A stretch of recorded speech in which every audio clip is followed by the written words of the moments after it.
ధరణిపై అధికార విపక్షాల మధ్య డైలాగ్ వార్ నడుస్తోంది. సరికొత్త విషయాలు వెలుగులోకి వస్తున్నాయి. గత ప్రభుత్వంలోని ఒక కీలక మంత్రితో సంబంధం ఉన్న వ్యక్తి కంపెనీకి ధరణి పగ్గాలు అప్పగించారు. కొన్నేళ్ల క్రితం ఆర్థిక నేరంతో దేశాన్ని కుదిపేసిన ఒక వ్యక్తి పుత్రరత్నం హస్తమే ఈ ధరణి కుంభకోణం వెనుక దాగి ఉంది. ధరణి పేరుతో ఒక కీలక మంత్రి హైదరాబాద్ లో భూదందాలని చక్కబెట్టేశారు. వేల కోట్ల రూపాయలు దారి మళ్లించడానికి ధరణిని వాడుకున్నారు. దీంతో పాటు ఏకంగా ధరణిని చేతుల్లోకి తీసుకుని ప్రభుత్వ ధనం కూడా భారీగా రాజుల కంపెనీకి మళ్లించారు. ఆర్థిక నేరంతో కుదేలైపోయిన ఆ కంపెనీ బతికి బట్టకట్టిందంటే ఆ కీలక మంత్రి చలవ వల్లే. అదే ధరణి మాయాజాలం. దానిపైనే ఇవాల్టి ఫోకస్ చూద్దాం. ధరణి పేరుతో రాష్ట్రంలో విలువైన భూములు చేతులు మారిపోయాయా? గత ప్రభుత్వం గొప్పగా చెప్పిన ధరణి వెనుక పెద్ద కుట్ర దాగి ఉందా? కేంద్ర దర్యాప్తు సంస్థలు సీజ్ చేసిన భూములు కూడా అన్యాక్రాంతమయ్యాయా? ధరణి లోపాలను సరిదిద్దకపోవడం వెనుక కారణాలేంటి? అసలు ధరణిలో జరిగిన మాయేంటి? ఒకసారి చూద్దాం. తెలంగాణలో భూ సమస్యల పరిష్కారానికి నాటి ముఖ్యమంత్రి కల్వకుంట్ల చంద్రశేఖరరావు ధరణి పోర్టల్ను అత్యంత ప్రతిష్టాత్మకంగా తీసుకువచ్చారు. భూ రికార్డులను సర్వే చేపట్టిన ప్రభుత్వం వాటిని ధరణి పోర్టల్లో నమోదు చేసింది. ఈ సమయంలో చాలా మంది భూములు దారి మళ్లాయి. భూమి లేని వారి పేరిట భూములు వచ్చాయి. భూములు ఉన్నవారివి మాయమయ్యాయి. పోర్టల్ ప్రారంభించి సంవత్సరాలు దాటినా ఇప్పటికీ రైతులు అధికారుల కార్యాలయాల చుట్టూ ప్రదక్షిణ చేస్తుండడం పోర్టల్లో లోపాలకు నిదర్శనం. గడిచిన 5 ఏళ్లలో ఎన్ని ఆప్షన్లు అందుబాటులోకి తెచ్చినా ఇప్పటికీ వేల ఎకరాల భూమి రైతుల పేరిట రికార్డులకెక్కలేదని బాధితులు వాపోతున్నారు. ధరణి లోపాలను కాంగ్రెస్ ఎన్నికల ప్రచారంలో హైలైట్ చేసిందే.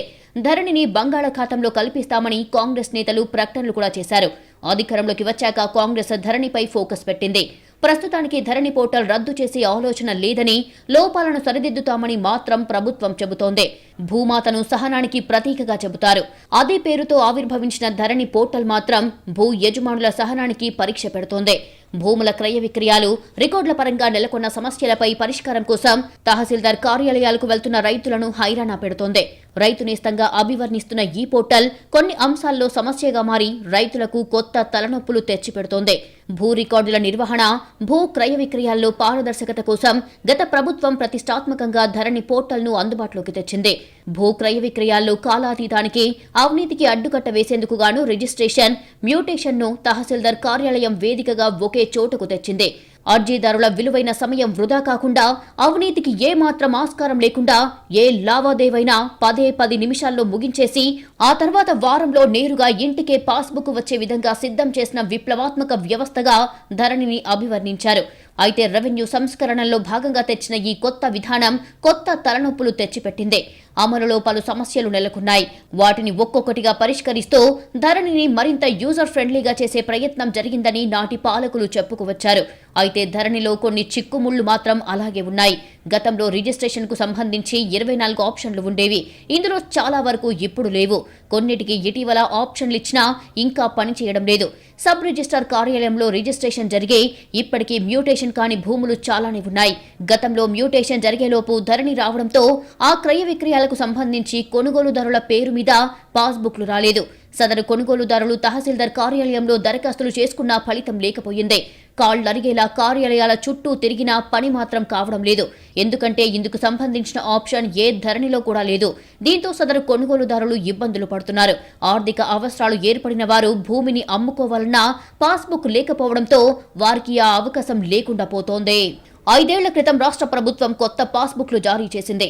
ఆ పాస్బుక్ల వివరాలని ధరణిలో నమోదు చేశారు. అయితే రెవెన్యూ అధికారుల పొరపాటు కారణంగా కొంతమంది రైతుల పేర్లు రికార్డుల్లోకి ఎక్కలేదు. మరికొంతమందికి భూమి లేకున్నా ఉన్నట్లుగా ఇతర రైతుల భూమి నమోదయ్యింది. అసలు రైతుల భూమి వేరే వారి పేరుపైకి వెళ్లిపోయింది. విస్తీర్ణం నమోదు పరంగానూ చాలా చోట్ల పొరపాట్లు జరిగాయి. అసలు విస్తీర్ణం కన్నా తక్కువగా పాస్బుక్ లో నమోదైన కేసులు చాలానే ఉన్నాయి. తప్పు జరిగిందని నిర్ధారణ జరిగినా ధరణిలో దానిని సరిచేసే అవకాశం లేకుండా పోయింది. దీంతో రికార్డుల్లో భూమి గల్లంతైన రైతులు కార్యాలయాల చుట్టూ ప్రదక్షిణలు చేస్తున్నారు. గతంలో ఇలాంటి సమస్యలు నెలకొన్నప్పుడు రెవెన్యూ అధికారులు క్షేత్రస్థాయిలో పరిశీలించి నిర్ధారణ చేసుకుని సరిచేసేవారు. కానీ సర్వే నంబర్లో, భూ యజమాని పేరులో అక్షర దోషాలు తలెత్తితే వీటిని సరిచేసుకునే అవకాశం ధరణిలో లేదు. ఎన్నేళ్లైనా రెక్టిఫికేషన్, రాటిఫికేషన్ ఆప్షన్ ఇంకా ఇవ్వలేదు. వారసత్వ భూముల విషయంలో కూడా ఇబ్బందులు వస్తున్నాయి. రైతు, భూ యజమాని చనిపోతే ఆయన పేరు మీద ఉన్న భూమిని వారసులకు సమానంగా ఫౌతి, విరాసత్ చేస్తారు. భూమిని వారసుల పేరు మీదకి మార్చాలంటే ధరణి ఆప్షన్లో భూ యజమానికి సంబంధించిన పాస్బుక్ నమోదు చేయడం తప్పనిసరి. అయితే అప్పట్లో వివిధ కారణాల వల్ల కొత్త పాస్బుక్లు చాలా మంది రైతులకు రాలేదు. ఈ తరహా రైతులు ఎవరైనా చనిపోతే పాస్బుక్ లేదన్న ఒకే ఒక్క కారణంతో ఫౌతీ చేయడం లేదు. ఇది వారసులకు ఇబ్బంది కలిగిస్తోంది. ఇక ఫౌతీ పరంగా వారసులు అఫిడవిట్ దాఖలు చేయాలనేది కొత్త నిబంధన. అయితే వారసులు వారైనా కాదా అని పరిశీలించే వ్యవస్థ ఇప్పుడు లేదు. అఫిడవిట్ ఆధారంగా తహసీల్దార్లు ఫౌతీ చేస్తున్నారని, కొన్ని చోట్ల ఇది సివిల్ కేసులకు దారితీస్తోందనే విమర్శలు ఉన్నాయి. ఇక రిజిస్ట్రేషన్ కోసం స్లాట్ ను బుక్ చేసుకున్నప్పుడే స్టాంపు డ్యూటీ తదితర రుసుములను చెల్లించాల్సి ఉంటుంది. అనివార్య కారణాల వల్ల స్లాట్ రద్దు చేసుకుంటే కట్టిన రుసుము వెనక్కి రావడానికి నెలల తరబడి నిరీక్షించాల్సి వస్తోంది. ధరణికి ముందు పాత చట్టం ప్రకారం సంస్థల పేరిట కొన్న ఆస్తులకు పట్టాదార్ పాస్ పుస్తకాలు జారీ చేయకూడదనే నిబంధన ఉండేది. క్రయ విక్రయాలన్నీ డాక్యుమెంట్ ఆధారంగానే జరిగేవి. ప్రస్తుతం ధరణి స్లాట్ ఆప్షన్లో పాస్బుక్ ను తప్పనిసరిగా చేశారు. దీంతో సంస్థల పేరిట క్రయ విక్రయాలు నిలిచిపోయాయి. పాత నిబంధనల ప్రకారం పాస్ పుస్తకం ఇవ్వలేదని, అలాంటప్పుడు తామేం చేయగలమని లావాదేవీలు నిలిచిపోయిన సిబ్బంది పడుతున్న సంస్థలు వాపోతున్నాయి. గతంలో ఏదైనా స్థలాన్ని ఓ సంస్థ తరపున కొనుగోలు చేస్తే ఆ సంస్థ పేరుతో పాటు అందులోని డైరెక్టర్ల పేరిట రిజిస్ట్రేషన్ చేసే వెసులుబాటు ఉండేది. ప్రస్తుతం కేవలం సంస్థకు చెందిన ఒక డైరెక్టర్ పేరిటనే రిజిస్ట్రేషన్ చేస్తున్నారు. ఈ విధానం వల్ల సంస్థలో విభేదాలు వస్తే సమస్యలు ఎదురయ్యే ప్రమాదం ఉందనే అభిప్రాయాలు ఉన్నాయి. ధరణిలో జాయింట్ రిజిస్ట్రేషన్ ఆప్షన్ లేదు. జాయింట్ రిజిస్ట్రేషన్ అయి ఉన్న ఆస్తులను అమ్మాలన్నా కొనాలన్నా వీలు కావడం లేదు. క్రయ విక్రయాల పరంగా ఒకే అమ్మకందారు, ఒకే కొనుగోలుదారుడు ఉంటేనే లావాదేవీలు జరుగుతున్నాయి. గతంలో భాగస్వామ్య పద్ధతిలో కొనుగోలు చేసిన వారు ఇప్పుడు దాన్ని అమ్ముకోవాలనుకున్నా, లేదంటే భాగస్వామ్య పద్ధతిలో కొత్తగా భూమిని కొనుగోలు చేయాలనుకున్నా అది ధరణిలో సాధ్యమవడం లేదు. గతంలో భాగస్తులుగా భూములు కొన్న వారికి లింక్ డాక్యుమెంట్లు కూడా ఇవ్వడం లేదు. దీంతో న్యాయపరమైన చిక్కులు తలెత్తుతున్నాయి. ఇలాంటి కేసుల్లో సమస్యలు లేకుండా ఉండేందుకు ప్రత్యేకంగా ఆప్షన్ ఇవ్వాలని కోరుతున్నారు. గతంలో జీపీఏ, ఏజీపీఏలు తీసుకున్న వారు ఇతరులకు ఆస్తులు విక్రయించాలంటే ఇప్పుడు కుదరడం లేదు. వీటికి సంబంధించి ఎలాంటి నిర్ణయం తీసుకోలేదు. కొత్తగా జీపీఏ, ఏజీపీలకు మాత్రం అనుమతి ఇస్తున్నారు. ధరణికి ముందు మ్యూటేషన్ నిమిత్తం డిజిటల్ సంతకానికి తహసీల్దార్కు దరఖాస్తు చేసుకునే పరిస్థితి ఉండేది. ధరణి అందుబాటులోకి వచ్చాక మీ సేవ ద్వారా కలెక్టర్కు దరఖాస్తు చేసుకోవాలని చెబుతున్నారు. డిజిటల్ సైన్ కలెక్టర్ సకాలంలో చేస్తారా అంటే చెప్పలేం. ఎందుకంటే కలెక్టర్ జిల్లా మొత్తానికి అడ్మినిస్ట్రేటివ్ అధికారి కావడంతో ఎన్నో పనులు చూసుకుంటారు. కలెక్టర్ వద్ద ఎన్ని రోజుల్లో డిజిటల్ సైన్ అవుతుందో చెప్పలేని పరిస్థితి. రోజులు లేదా నెలలు కూడా పడుతుంది. గతంలో తహసీల్దార్ వద్ద డిజిటల్ సైన్ సులువయ్యేది. నాలా కన్వర్షన్ కు చాలా వరకు సర్వే నంబర్లు ఎర్రర్ వస్తున్నాయి. కన్వర్షన్ ఒక రోజులో ఇస్తామని చెబుతున్నా ఎక్కడా సాధ్యపడటం లేదు. నాలా కన్వర్షన్ సమస్యపై గ్రీవెన్స్ లో దరఖాస్తు చేసుకున్నా సకాలంలో స్పందించడం లేదు. వారసత్వంగా సంక్రమించిన స్థలం విక్రయిస్తే ఆస్తిదారు కొడుకులు, ఇతర కుటుంబ సభ్యుల అనుమతితోనే డాక్యుమెంటేషన్ చేసుకుని రిజిస్ట్రేషన్ చేసుకుంటారు. కానీ ధరణిలో అలాంటి ఆప్షన్ లేదు. ఎవరి పేరిట భూమి ఉంటే వారు విక్రయించుకోవచ్చు. అయితే వారసత్వ ఆస్తులకు సంబంధించి కుటుంబ సభ్యుల అనుమతి లేకుండా విక్రయించరాదని చట్టం చెబుతోంది. ధరణిలో ఈసీ కావాలనుకుంటే రాదు. సర్టిఫైడ్ కాపీ తీసుకోవాలంటే ఉండదు. ధరణి పుస్తకమే అన్నిటికీ ఆధారం. ఏదైనా అవసరాల కోసం తనకు భూమి ఉందంటూ సర్టిఫైడ్ కావాలంటే దొరికే పరిస్థితి లేదు. చాలా వరకు అనేక గ్రామాల్లో ఉన్న వ్యవసాయ సర్వే నంబర్లు పూర్తి స్థాయిలో ఇంకా ధరణిలోకి ఎక్కలేదు. ధరణి పోర్టల్ ప్రారంభానికి ముందే స్కామ్ మొదలైందా? తయారీలోనే లొసుగులన్నీ ఉన్నాయా? డిఫాల్టర్ కంపెనీలకు ఈ బాధ్యతలను ప్రభుత్వం ఎందుకు అప్పగించింది? ఈ స్కామ్ కు సత్యం రామలింగరాజుకు సంబంధం ఏంటి? కేసీఆర్ మానసపుత్రికగా బీఆర్ఎస్ నేతలు అభివర్ణిస్తున్న ధరణి సాఫ్ట్వేర్ ను నాటి ప్రభుత్వం రద్దు చేయకపోవడం వెనుక పెద్ద దగా ఉన్నట్లు ఆరోపణలు వస్తున్నాయి. ధరణి వెనుక అతిపెద్ద స్కామ్ జరిగినట్లు నాటి విపక్షాలు ఆరోపించాయి. అయితే తాజాగా సాఫ్ట్వేర్ తయారీ నుంచే దగా మొదలైందని సోషల్ మీడియాలో కథనాలు వైరల్ అవుతున్నాయి.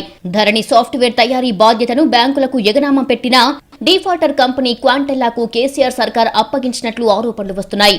ఈ కంపెనీ సాఫ్ట్వేర్ కంపెనీ పేరుతో ఆర్థిక మోసాలకు పాల్పడిన సత్యం రామలింగరాజు బంధువుకు చెందిన శ్రీధర్ గాదిరాజుకు చెందినదిగా చెబుతున్నారు. ఈ కంపెనీకి ధరణి పోర్టల్ తయారీ, నిర్వహణ బాధ్యతలు అప్పగించడంతోనే అసలు సమస్య మొదలైందనే ఆరోపణలు వినిపిస్తున్నాయి.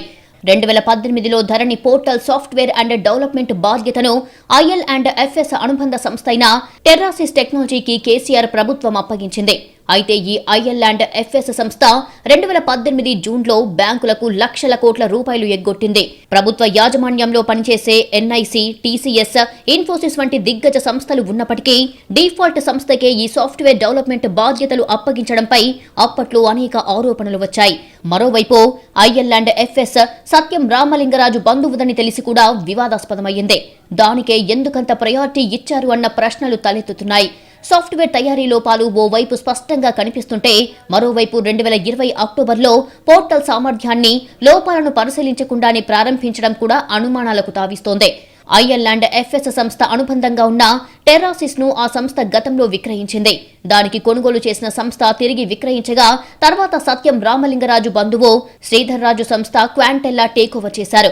దీని ప్రధాన కార్యాలయం అమెరికాలో ఉంది. ఇందులో పనిచేసేది కేవలం 280 మంది మాత్రమే. అయినా ఇంత కీలకమైన ప్రాజెక్ట్ ఇంత తక్కువ మందికి అప్పగించడం ఏంటన్న ప్రశ్నలు తలెత్తుతున్నాయి. ఐఎల్ఎఫ్ఎస్ సంస్థ ధరణి నిర్వహణ కోసం టెర్రాసిస్ టెక్నాలజీస్ లిమిటెడ్ ను ఏర్పాటు చేసింది. అందులో 52.26% ఫిలిప్పీన్స్ కు చెందిన ఫాల్కన్ కంపెనీ కొనుగోలు చేసినట్లు చెబుతున్నారు. కేవలం నెల ముందే ఏర్పాటైన ఫాల్కన్ ఇందులో వాటాను కొనుగోలు చేయడంపై అనుమానాలు రేగాయి. ఆ తర్వాత టెర్రాసిస్ కంపెనీ 99% వాటాను ఫాల్కన్ కు కట్టబెట్టింది. దీంతో ధరణి పోర్టల్ పూర్తిగా శ్రీధర్ రాజు చేతుల్లోకి వెళ్లిపోయిందన్నది కాంగ్రెస్ నేతల ఆరోపణ. ప్రజల భూముల వివరాలు ప్రైవేటు వ్యక్తుల చేతుల్లో పెట్టారని నాడు ప్రతిపక్ష నేతగా ఉన్న రేవంత్ రెడ్డి కూడా విమర్శించారు. 100 కోట్లు ఆ కంపెనీ ఖాతాలోకి వెళ్తున్నాయని కూడా ఆయన అప్పట్లో సంచలన ఆరోపణలు చేశారు. ధరణిలో జరిగిన 25 లక్షల లావాదేవీలపై ఫోరెన్సిక్ ఆడిట్ కు కూడా కాంగ్రెస్ నేతలు అప్పట్లో డిమాండ్ చేశారు. ధరణి పోర్టల్ తయారీని డిఫాల్టర్ కంపెనీకి అప్పగించడం వెనుక హైదరాబాద్ శివార్లోని లక్షల కోట్ల రూపాయల విలువైన 100 ఎకరాల భూ కుంభకోణం ఉన్నట్లు గతంలో కాంగ్రెస్ నేతలు ఆరోపించారు. సత్యం కుంభకోణం 2009లో వెలుగు చూసింది. ఈ సందర్భంగా ఈడీ, సిబిఐ హైదరాబాద్లో సత్యం రామలింగరాజుకు వట్టినాగులపల్లిలో ఉన్న 100 ఎకరాల భూమిని అటాచ్ చేసింది.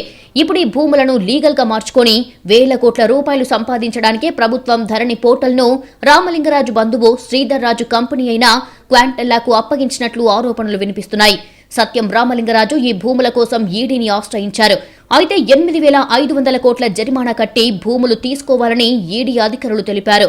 అంత మొత్తం కట్టడం ఎందుకని కేసీఆర్ సర్కార్ సత్యం రామలింగరాజు బంధువు కంపెనీకి పరోక్షంగా ధరణి సాఫ్ట్వేర్ తయారీ బాధ్యతలు అప్పగించినట్లు కథనాలొస్తున్నాయి. దీంతో భూములను దర్జాగా లీగల్ చేసుకున్నట్లుగా ఆరోపణలు వస్తున్నాయి.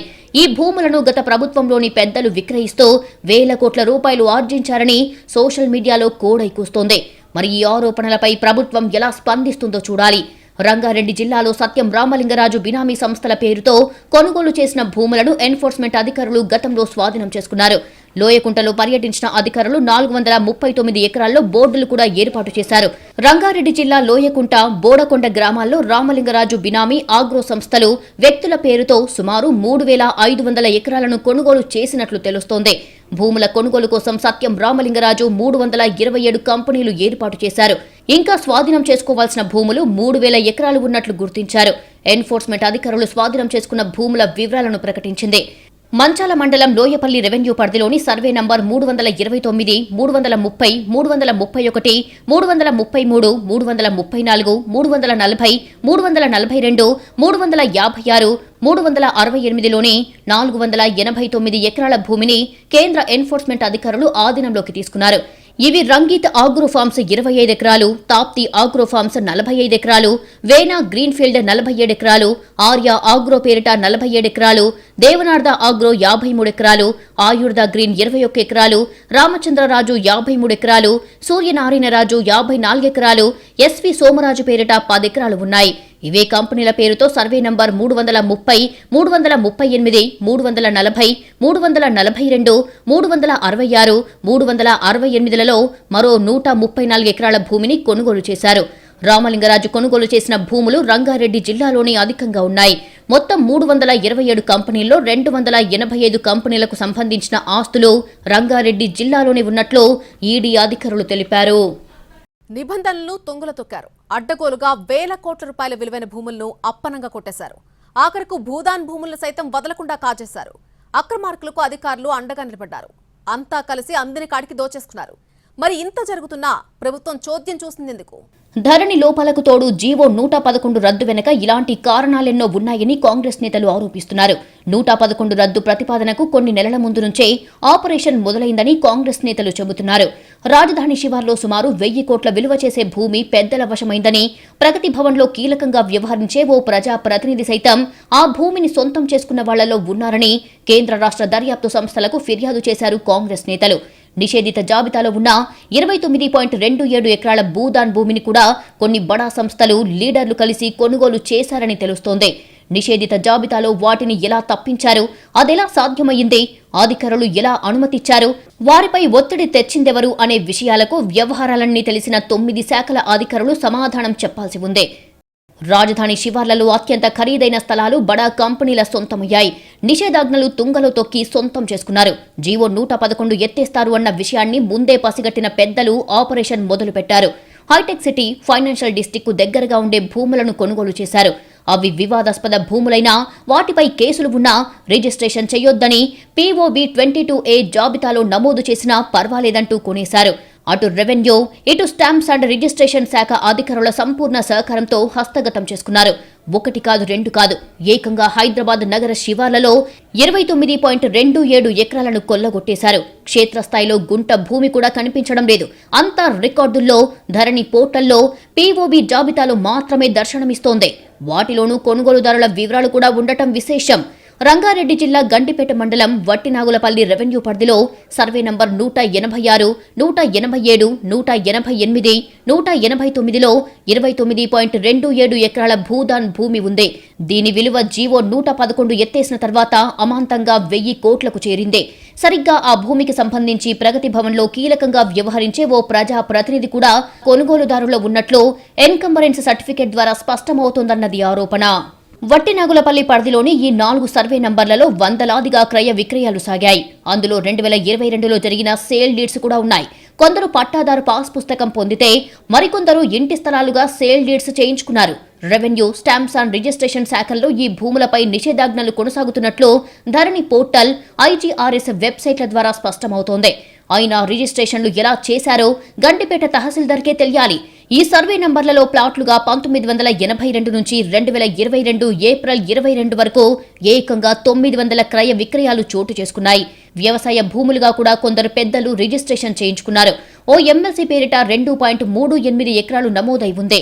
ఒక్క సబ్ డివిజన్ పరిధిలోనే ఇన్ని అక్రమాలు వెలుగులోకి వస్తున్నాయి. Survey number 189/A, 189/E2, 189/U, 189/U, 189/రూల్లో 5.35 ఎకరాలు software association, mutually aided company housing society, president VVS Uday Bhaskar పేరిట ఉందని కాంగ్రెస్ నేతలు చెప్పుకొచ్చారు. 2021 ఆగస్టు నుంచి 2022 వరకు ఈ సర్వే నంబర్లలో ఎన్ని లావాదేవీలు జరిగాయో, ఎవరెవరు కొనుగోలు చేశారో లెక్కలు తీస్తే దీని వెనుక ఉన్న భాగోతం బయటపడుతుందంటున్నారు. పాలక పెద్దలతో ప్రత్యక్ష సంబంధాలు కలిగిన వారే ఈ భూదాన్ భూములను కొనుగోలు చేశారని కాంగ్రెస్ ప్రభుత్వం వీటిపై దర్యాప్తు చేయించాలని డిమాండ్ చేస్తున్నారు. ఫైనాన్షియల్ డిస్ట్రిక్ట్ కు అత్యంత సమీపంలో ఉన్న ఈ భూములపై ఎలాంటి లావాదేవీలు, క్రయ విక్రయాలు జరపొద్దని POB జాబితాలో చేర్చారు. ఇప్పటికీ ధరణి పోర్టల్, IGRS వెబ్సైట్లో కనిపిస్తున్నాయి. అంటే సర్వే నంబర్ ఎంటర్ చేయగానే అవి నిషేధిత భూములని తెలిసిపోతుంది.